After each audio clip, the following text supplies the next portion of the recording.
Bonjour à tous, c'est Soso Scrap, j'espère que vous allez bien.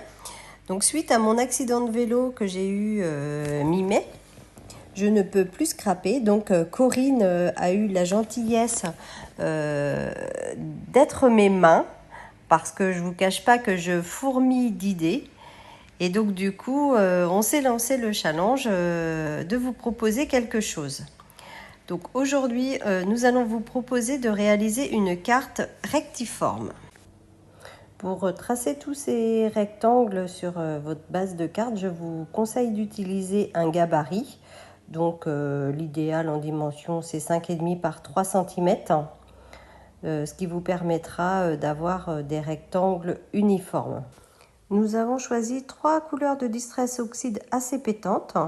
On va utiliser des caches pour déposer notre première couleur en dégradé. Et puis déposer nos tampons de fond sur ces rectangles. Le cache nous permettra en fait d'éviter de déborder sur les carrés d'à côté, et on fait la même chose avec nos deux autres couleurs qui sont le vert et le bleu. J'adore le rendu.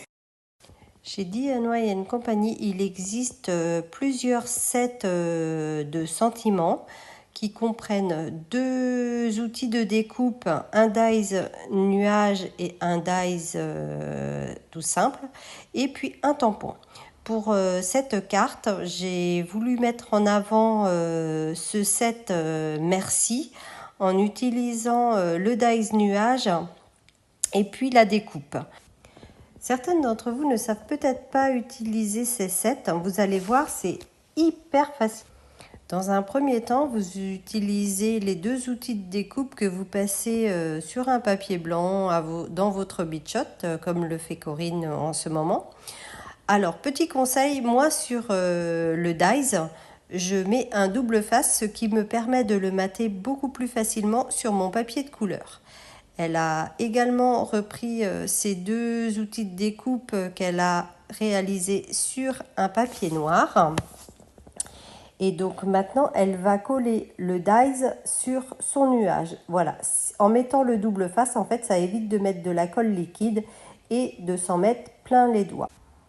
Rien qu'avec ces 2 outils de découpe, vous avez une multitude de choix impressionnants pour réaliser un sentiment qui fera toujours un effet waouh. Ici donc le dies blanc est maté sur le nuage noir et le dies noir est maté sur le nuage blanc. Voilà, moi j'adore le résultat. Donc maintenant on va utiliser le tampon Merci parce que il ne faut pas l'oublier. Donc pour utiliser le tampon, il faut d'abord découper le nuage avec la bichotte, donc ici sur un papier blanc, et on positionne à l'aide de notre bloc acrylique par transparence notre tampon, et là on a une découpe parfaite. Vous pouvez également utiliser le dies et le tampon tout seul. Nous arrivons à la fin de cette vidéo, j'espère que nous vous avons inspiré, et puis nous avons également hâte de découvrir vos réalisations à déposer sur le groupe de la croisière DIY Company. À très bientôt, ciao ciao.